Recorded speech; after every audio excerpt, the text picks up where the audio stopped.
Atos, capítulo 1. Quem sabe uma coisa, um versículo importante de Atos, capítulo 1, de cor? Então fala inteiro. Mas recebereis...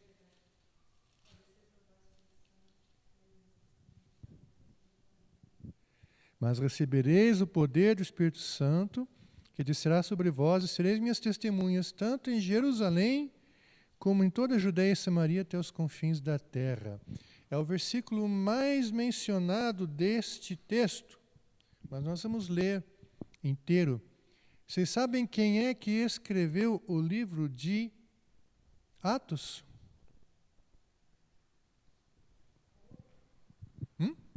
Não.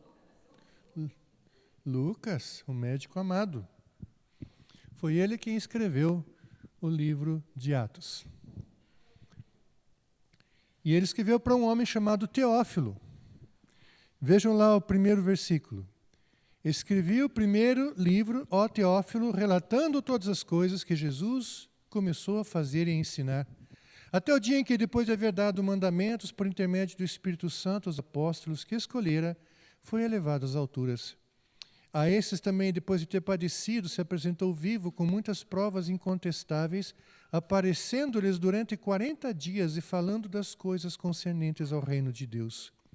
E, comendo com eles, determinou-lhes que não se ausentassem de Jerusalém, mas que esperassem a promessa do Pai, a qual, disse ele, de mim ouvistes. Porque João, na verdade, batizou com água, mas vós sereis batizados com o Espírito Santo não muito depois desses dias. Então os que estavam reunidos lhe perguntaram, Senhor, será esse tempo em que restaures o reino a Israel? Respondeu-lhes, não vos compete conhecer tempos ou épocas que o Pai reservou pela sua exclusiva autoridade. Mas recebereis poder ao descer sobre vós o Espírito Santo, e sereis minhas testemunhas tanto em Jerusalém, como em toda a Judeia e Samaria e até os confins da terra. Ditas essas palavras, foi elevado às alturas à vista deles, e uma nuvem o encobriu dos seus olhos. Estando eles com os olhos fitos no céu, enquanto Jesus subia, eis que 2 varões vestidos de branco se puseram ao lado deles. Eles disseram, varões galileus, por que estáis olhando para as alturas? Esse Jesus que dentre vós foi assunto ao céu, virá do modo como o viste subir. Então voltaram para Jerusalém, do monte chamado Olival, que dista daquela cidade tanto como a jornada de um sábado. Quando ali entraram, subiram para o cenáculo, onde se reuniram Pedro, João, Tiago, André, Felipe, Tomé, Bartolomeu, Mateus, Tiago, filho de Alfeu, Simão, o Zelote e Judas, filho de Tiago. Todos estes perseveraram unânimes em oração com as mulheres, com Maria, mãe de Jesus, e com os irmãos dele. Naqueles dias levantou-se Pedro no meio dos irmãos. Ora, compunha-se a assembleia de umas 120 pessoas e disse, irmãos, convinha que se cumprisse a Escritura que o Espírito Santo proferiu anteriormente pela boca de Davi, acerca de Jesus, que foi o guia daqueles que prenderam, de Judas, que foi o guia daqueles que prenderam Jesus, porque ele era contado entre nós e teve parte nesse ministério. Ora, este homem adquiriu um campo com o preço da iniquidade e, precipitando-se, rompeu-se pelo meio, e todas as suas entranhas se derramaram. E isto chegou ao conhecimento de todos os habitantes de Jerusalém, de maneira que em sua própria língua esse campo era chamado Aceldama, isto é, campo de sangue. Porque está escrito no livro dos Salmos, fique deserta a sua morada e não haja quem nela habite e tome outro o seu encargo. É necessário, pois, que dos homens que nos acompanharam todo o tempo que o Senhor Jesus andou entre nós, começando no batismo de João até o dia em que dentre nós foi elevado às alturas, um destes se torne testemunha conosco da sua ressurreição. Então propuseram 2, José, chamado Barsabás, cognominado Justo, e Matias, e orando disseram, tu, Senhor, que conheceis o coração de todos, revela-nos qual desses 2 tens escolhido, para preencher a vaga nesse ministério e apostolado, do qual Judas se transviou, indo para seu próprio lugar. E os dois lançaram sortes, vindo a sorte recair sobre Matias, sendo-lhe então votado este lugar com os 11 apóstolos. Senhor, abençoa essa palavra em nome de Jesus. Amém. Aqui nós vemos a igreja num estado de transição, e eu achei muito interessante ministrar essa palavra, porque nós estamos vivendo um estado de transição. E aqui a igreja, que na verdade nem existia ainda, estava começando, mas havia os discípulos, eles estavam experimentando uma nova situação em que agora Jesus se ausentava deles. Eles começavam a caminhar sob nova direção, sob a direção do Espírito Santo, e para eles era tudo novo, certo? E a pergunta que fica é: como agir quando Deus nos manda esperar? Como agir quando Deus nos coloca num estado de transição, de mudança? E eu queria mostrar algumas coisas para vocês. Primeiro quero contar uma história. Joãozinho ganhou algumas sementes da sua mãe. Eram sementes de uma flor muito bonita. A mãe de Joãozinho ensinou que seria bom ensinar o filho a lidar com a terra e fazer ele ver as coisas acontecerem. Foram os dois para o fundo do terreno, escolheram um pedaço de solo apropriado, afofaram a terra e fizeram leiras e colocaram as sementinhas. Joãozinho não cabia em si de contente. Sua mãe lhe dissera que as flores que nasceriam seriam tão bonitas quanto aquelas que apareciam na foto estampada no pacotinho. Ela pacientemente ensinou sobre como as coisas iriam acontecer, que era um processo lento, mas necessário, até que as plantinhas amadurecessem e começassem a florir. Era preciso regar, adubar a terra, cuidar para que o mato não tomasse conta, e assim por diante. Joãozinho estava agitado e não conseguia prestar atenção no que a mãe falava. No outro dia, foi correndo para ver as flores no seu canteiro pessoal. Que frustração! Nada havia senão terra revirada de antes. Será que as sementes estavam estragadas? Foi correndo avisar a mãe, que calmamente lhe disse que era preciso esperar. Eu não quero esperar, mãe, foi a resposta do menino. Por que elas não nascem agora? E assim, durante o dia, seguidamente, o menino ia para lá, para o fundo do terreno, olhar se havia algo nascendo. Nada. Joãozinho se aborreceu e acabou desistindo. Acho que a mamãe se enganou. No segundo dia, o canteiro de Joãozinho caiu no esquecimento. Já havia passado 4 dias quando o menino passou perto e se lembrou das flores. Parou para dar uma olhada. Sim, havia um monte de plantinhas, mas em nada pareciam com as flores vistosas estampadas no pacote. Imediatamente começou a arrancar os brotos até não restar nenhum. Eu não quero esse mato crescendo aqui, quero as minhas flores. Não contente, revirou a terra para ver o que era feito das sementes e ficou confuso. Não havia mais nada ali. Foi conversar com a mãe. Mãe, só nasceu um mato ali, cadê as flores? A mãe foi averiguar e imediatamente percebeu o que acontecera. Filho, você arrancou todas as mudas que estavam nascendo. Ah, mãe, aquilo não eram flores, eram só um matinho sem graça. Não, filho, quando as plantas são muito novas, elas parecem simples e sem atrativos. Só quando se tornam grandes é que se mostram toda a sua beleza. Você matou todas as flores que iríamos colher. Por que não me chamou antes de fazer isso? Sabe, essa é muitas vezes a experiência da nossa vida. Nós muitas vezes ficamos impacientes no meio do processo e nós queremos acelerar o processo natural das coisas. E nós acabamos, então, muitas vezes, estragando aquilo que nós poderíamos colher por causa da nossa pressa. Tem uma música que é muito antiga e é de origem católica, mas era muito boa. Cantava mais ou menos assim: a vida é uma laranja azeda que o tempo vai adocicar, mas quem tem muita pressa dela acaba com a laranja e estraga o paladar. Então, a vida é assim. Nós temos processos que precisam ser respeitados e quando nós queremos pular etapas, nós sofremos com isso e perdemos. Então, às vezes, o caminho é tão importante quanto o lugar onde nós queremos chegar. E nós precisamos entender isso. Às vezes, Deus nos leva por um caminho e nós perguntamos, por que nós estamos indo por aqui? Eu te pergunto, por que Deus fez o povo caminhar tanto tempo no deserto, quando o lugar que eles deveriam ir se alcançava no máximo em 3 meses. Porque toda uma mentalidade precisava ser mudada. Então nós precisamos entender isso. E nós precisamos ver algumas coisas que nós precisamos ter em nossa vida quando estamos em momento de espera. Primeiro, abra bem os ouvidos para aprender. Vamos dar uma olhada assim para o texto. No texto fala que Jesus andou com os discípulos 40 dias após a ressurreição. Desculpe o cachorro do Vini e da Du, está um pouco impaciente lá com o canil, mas isso faz parte. Abra bem os ouvidos para entender. Jesus, ele ficou 40 dias caminhando com os discípulos. Houve muitas provas incontestáveis de que o povo não estava delirando de tanta saudade de Jesus. Realmente ele estava vivo.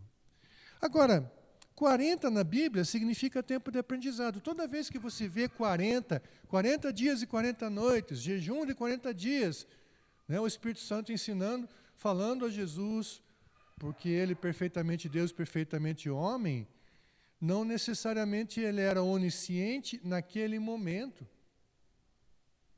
E o Espírito Santo falando com Jesus no deserto. O povo andando 40 anos no deserto, aprendizado, mudança de mentalidade. Elias andou 40 noites, dias e noites, também aprendizado, porque ele achava que era o único que estava servindo a Deus e não era. Então você vê assim, 40 na Bíblia é um símbolo de aprendizado. E nesses 40 dias, Jesus estava ensinando o povo algumas coisas. E nesse tempo, as provas de que Jesus estava realmente vivo foram ricas e abundantes. Nesse tempo, Jesus deixou mandamentos para a igreja que ia se iniciar. Esses mandamentos vinham da parte do Espírito Santo. E entre as coisas que ensinou, deixou clara que há coisas que não competem a nós determinar, mas sim a Deus, e que devemos apenas aguardar o tempo que Ele determinou. Os discípulos ainda tinham aquela mentalidade: eu quero ver Israel imperar sobre todo mundo. Será nesse tempo que você vai restaurar o governo político para Israel? E aí Jesus fala para eles: não pertence a vocês. O tempo vai ser determinado por Deus. E uma das coisas que nós precisamos aprender: Jesus deixou a promessa do batismo no Espírito Santo logo após sua subida, e ordenou-lhes esperar. Então veja só, gente, o que nós vemos aqui? Algumas implicações. Primeiro, há um tempo necessário de aprendizado e preparação antes de se alcançar as promessas de Deus. Não é automático. Tem coisas que, se você receber sem maturidade, você acaba perdendo. Essas coisas não serão bem aproveitadas e poderão servir de dano para você. Por exemplo, você entregaria o comando de um automóvel para um menino de 5 anos? Deixaria ele chegar ao volante, dirigir sozinho, com 5 anos? Não. Por quê? Existe um tempo em que a pessoa tenha juízo e condições de reflexo para poder lidar com o controle de um automóvel que pesa quase 1 tonelada, andando a 60 por hora que seja, pode fazer um estrago violento. Inclusive matar pessoas. Então, não se entrega um carro a uma criança. E muitas coisas que Deus quer nos entregar, Ele só vai poder nos entregar depois que nós amadurecemos. Por isso, esse tratamento de Deus. Deus não deposita bênção em mãos despreparadas. O que significa que muitas bênçãos vão ser retidas até o tempo em que nós amadurecemos. Isso muitas vezes é uma escolha nossa. Há coisas cuja plenitude só será alcançada em tempo determinado por Deus. Não se pode adiantar nem adivinhar o tempo. Devemos simplesmente aprender a confiar e esperar. Gente, uma das coisas que Deus tem me ensinado é a esperar, a confiar e esperar. Nem sempre a gente tem o entendimento da situação, das coisas. Eu gosto muito de uma ilustração que Deus me deu. Não sei se vocês sabem, pilotos de avião, desses aviões de acrobacia, e também aviões de alta performance, como jatos de combate, eles sofrem gravidade positiva e negativa, às vezes 4 vezes ou 5 vezes o que nós sofremos aqui na Terra. Então, se eu peso 105 quilos, ainda bem que não é 150, vezes 4, eu vou pesar 420 quilos. Você sabe o que é? Meu braço, que pesa aproximadamente 3 quilos, vai pesar 12 quilos para levantar. Já não é assim tão fácil. Observe, amado, esse piloto, quando eles fazem manobras exageradas, curvas, e eles chegam a desmaiar por segundos. Eles perdem a visão escurece, tanto é que eles têm roupas especiais que comprimem as pernas para forçar o sangue subir, porque nas descidas o sangue desce para as pernas e a visão deles escurece. Então, o piloto é treinado para, nesses momentos em que ele está momentaneamente cego, saber o que fazer. Para não jogar o avião no chão, né? Nessas manobras loucas que eles fazem nesses momentos. Então, amado, quando eles fazem aquilo que é certo, quando não estão enxergando, assim que o avião nivela e não está mais jogando força G extrema sobre o piloto, a visão normaliza e eles continuam no controle. Muitas vezes nós passamos por turbulência e nós perdemos a visão das coisas. E nós precisamos aprender a fazer o que é certo e não entrar em pânico. Para que quando a gente recobrar a visão, continuar voando com segurança. E é isso a grande verdade que nós temos, amados. Primeiro, isso nos traz algumas aplicações. Deus tem uma promessa para você. Deus não chamou você para ser figurino, isso eu sempre falo. Se alguém te passou a ideia de que você é simplesmente um papel secundário na vida, não é verdade. Você é instrumento de Deus para bênção, salvação e libertação de muitos. E você tem que acreditar na promessa de Deus. Mas Deus também tem um tempo predeterminado para você. Um tempo em que aquilo que está prometido vai ser realizado e você tem que confiar em que há um processo, há uma caminhada, há um desenvolvimento. Nem sempre o que Deus te pede para fazer é para te dar sucesso aos olhos dos homens. Mas Deus quer te trabalhar no processo, para que você possa ser bênção no futuro. A pergunta que fica, você está disposto a deixar Deus trabalhar teu coração para que isso se cumpra? Está disposto a deixar Deus te levar a novos entendimentos, abandonar talvez certas posturas, certas atitudes ou certos pensamentos que nós julgávamos corretos e dizer, não, tá bom, Deus, eu agora me converto àquilo que o Senhor está me falando. Segunda coisa, nos momentos em que Deus nos manda esperar, persevere. Houve um curto intervalo de tempo em que a igreja ficou aparentemente órfã. Nem o Espírito Santo estava ali e nem Jesus. Jesus subiu aos céus, eles viram Jesus subir. Inclusive, eles ficaram olhando para cima. 2 anjos falaram assim, olha, vocês estão olhando para o lugar errado. Por que vocês estão olhando para cima? Esse Jesus um dia vai voltar. Mas acho que ele não está querendo que você fique olhando para cima. Ele quer que vocês façam o que ele ensinou vocês a fazer. Mas nesse meio tempo, entre a subida de Jesus e a descida do Espírito Santo, não houve ninguém guiando a igreja. As pessoas continuavam sem a direção do Espírito Santo e agora continuavam sem a direção presente de Jesus Cristo.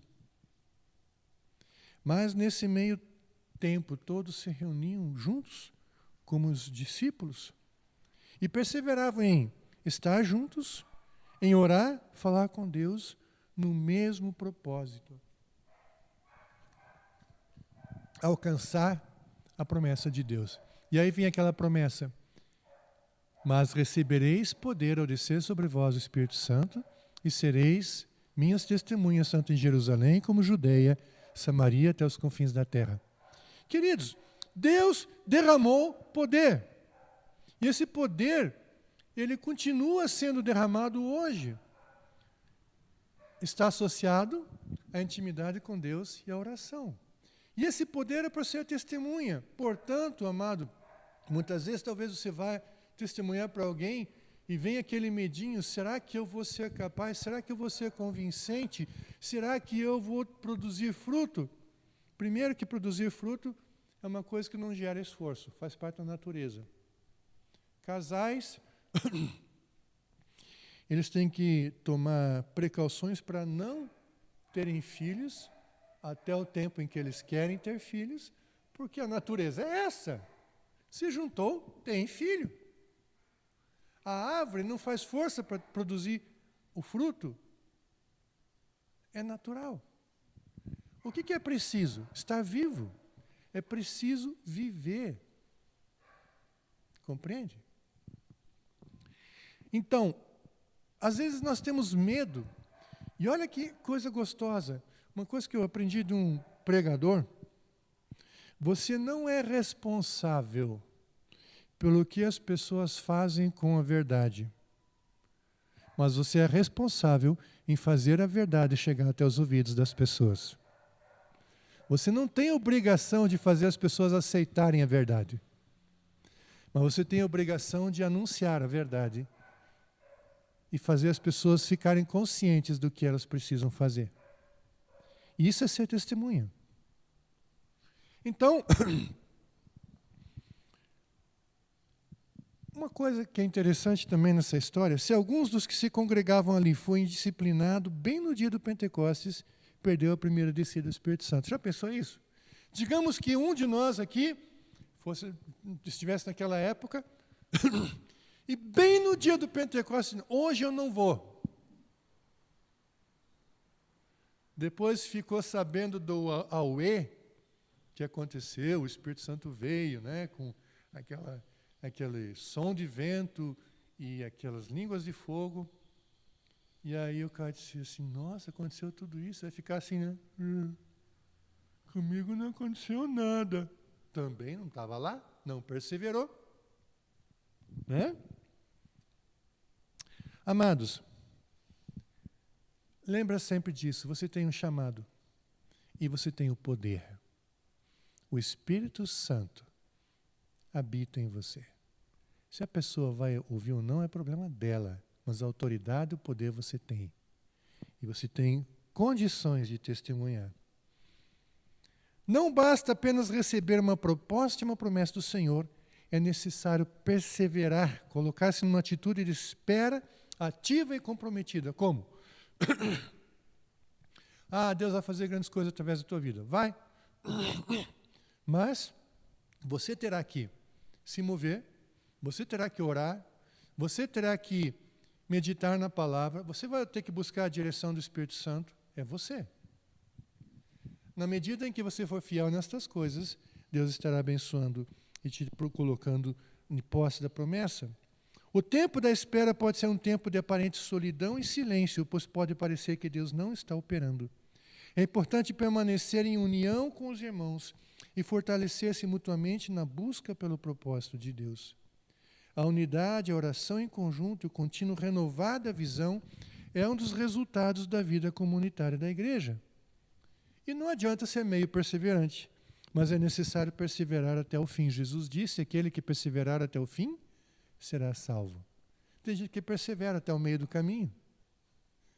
Tem gente que persevera até 90% do caminho. Não perseverou até o fim. Persevere, amado. Vá em frente. Deus tem promessas para você.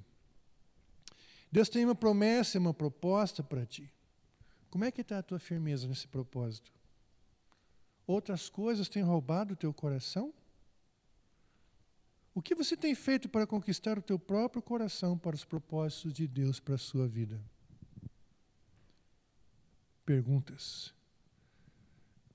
William, eu ouvi passos de cachorro. Não sei se o dog sou eu. Terceiro, não tome decisões sem orientação do Senhor. Eu vou encurtar o tempo, já está avançado. E eles resolveram colocar uma pessoa para substituir Judas, que havia se suicidado, certo? Então, e eles fizeram uma eleição. Uma das coisas que eu acho interessante é a única vez na Bíblia que você vê uma assembleia e votação. Desculpe, fiquei preocupado. Só que os discípulos queriam preservar o simbolismo, que 12 tem um símbolo também. 12 significa governo de Deus.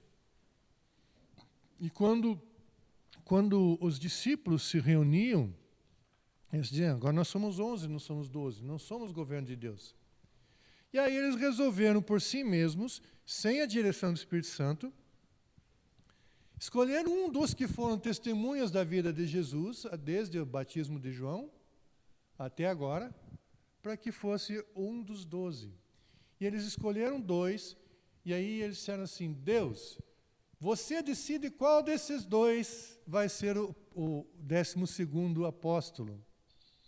E lançaram sortes. Bom, lançar sortes é uma maneira inferior de buscar a direção de Deus. É tipo cara e coroa.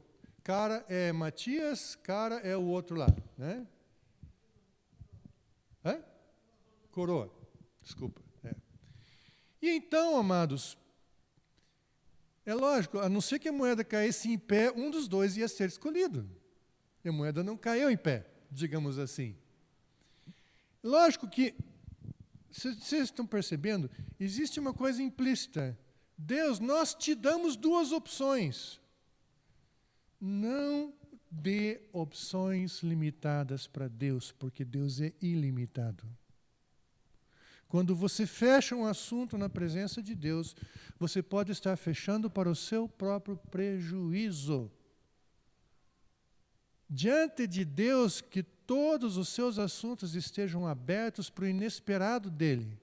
E o inesperado aconteceu. Quem é que nós consideramos apóstolo junto com os outros? Paulo. Tanto é que ele escreveu a maior parte dos livros do Novo Testamento. E ele mesmo trata a si como alguém nascido fora do tempo. Não foi testemunha da vida de Jesus desde o batismo de João. Talvez nem era nascido naquela época, não sei. Ou era uma criança. Mas Paulo foi um dos 12 apóstolos. E hoje a igreja o reconhece como um dos 12 apóstolos. Observe então, amados, não tome decisões sem a direção do Senhor. Busque a direção do Senhor. Senhor, o que o Senhor quer que eu faça? As coisas sobre todos os aspectos. Às vezes o nosso coração aponta numa direção porque nos é mais confortável ou porque a gente se ressente daquilo que nós estamos passando. Pergunte para o Senhor, não decida por si só. Em todo momento. E você vai ser abençoado. E as promessas de Deus são para você que sujeita a sua vontade, a vontade do Criador. Uma das coisas que eu aprendi na vida, alcançam as promessas de Deus aqueles que aprendem a dizer não para si mesmos e sim para aquilo que Deus tem para elas. Esses alcançam as promessas de Deus. Quando você abraça aquilo que Deus tem para você, Deus libera bênçãos sobre medida, sem medida, sobre a tua vida. Que você seja assim. E que nesse tempo, às vezes, de transição de esperar, você espere tranquilamente em Deus. Haja conforme Ele te orienta. E no final você vai se encontrar navegando seguramente na direção daquilo que Deus tem para você. Se verá que a mão de Deus não falha e que aquele que confia em Deus jamais será abalado, jamais será enganado, porque Deus não engana ninguém. Deus é fiel. Que o testemunho do final da vida de vocês seja assim: eu experimentei confiar em Deus em todos os aspectos da minha vida. E nunca Deus faltou com a sua fidelidade. Que esse seja o testemunho da tua vida. Amém? Vamos ficar em pé e orar?